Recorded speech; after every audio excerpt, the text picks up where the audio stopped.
Hello everyone, I'm CJ Werleman, but as you can see, I'm still traveling on assignment and recording this episode in Malaysia, but I want to talk to you about the recent attack on Salman Rushdie. But first, please subscribe to this channel and help our effort to counter anti-Muslim hate by supporting my journalism at patreon.com/CJWerleman. Now let's get into it. The stabbing attack on Salman Rushdie in New York earlier this month was a senseless and unjustifiable act of violence. But for heaven's sake, stop asking Muslims to condemn the attack and stop making them feel guilty for it. This is a guy who has made millions of dollars from states, institutions, and special interest groups that profit from the demonization of Islam, and during a period in which anti-Muslim hatred in the West has reached dangerous new heights. This is a guy who gave his full-throated endorsement to the war on terror by blaming the 9/11 attacks on Islam.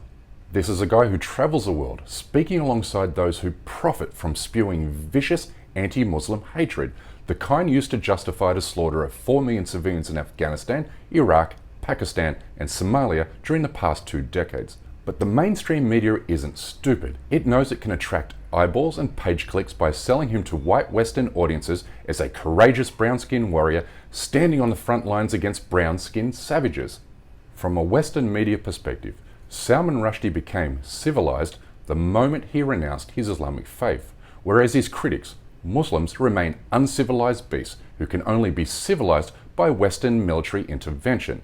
You see, if the Western media were honest, they'd condemn Salman Rushdie's attacker without pretending Salman Rushdie is some kind of noble defender of free speech and human rights, because he's anything but that.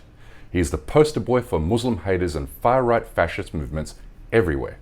He says deliberately hateful things about Islam while deliberately insulting 1.6 billion Muslims. And then later, when Muslims protest, he says, look, you see, Muslims are backwards, barbaric, and hostile to free speech. And he gets away with this because American propaganda has trained Western audiences to be fearful and suspicious of Muslims. And secondly, because you can say stuff in the Western media about Muslims that you can never say about any other religious group or minority. I mean, imagine what would happen if you accused the Jewish people of being prone to violence or hostile to democracy because of their religious belief. He'd be rightly labeled an anti-Semite or even a Nazi.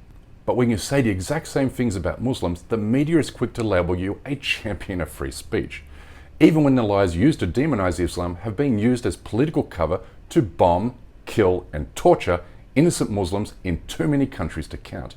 And in making Rushdie a champion of free speech because of his attacks on Islam, the media, by default, paints every single one of his critics to be an Islamic extremist, which is absurd given every community, race, and tribe on the planet has a trigger point or red line that cannot be crossed. For example, let's see how tens of thousands of so-called civilized, free speech loving white people would react to a Muslim walking onto the field of an American baseball stadium and then setting fire to the American flag. He wouldn't get out alive. My God, millions of white Americans wanted to lynch a black quarterback to death for quietly taking a knee during the national anthem. But did the media accuse these white Americans of being religious fanatics or uncivilized barbarians? Nope. Those terms are reserved exclusively for Muslims, which is why Salman Rushdie has attracted so much money and fame for vilifying Islam. So please stop asking Muslims to condemn his attacker and stop making them feel guilty about it.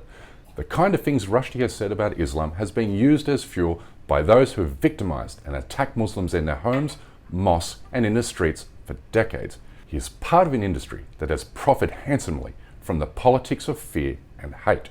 And it's about time the Western media calls him out for it, even when wishing him a speedy recovery. Anyway, that's my time for today.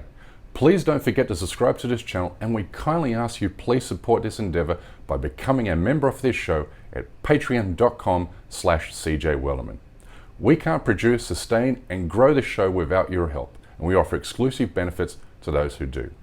But for now, good night, good morning, good day, wherever you are, and stay blessed.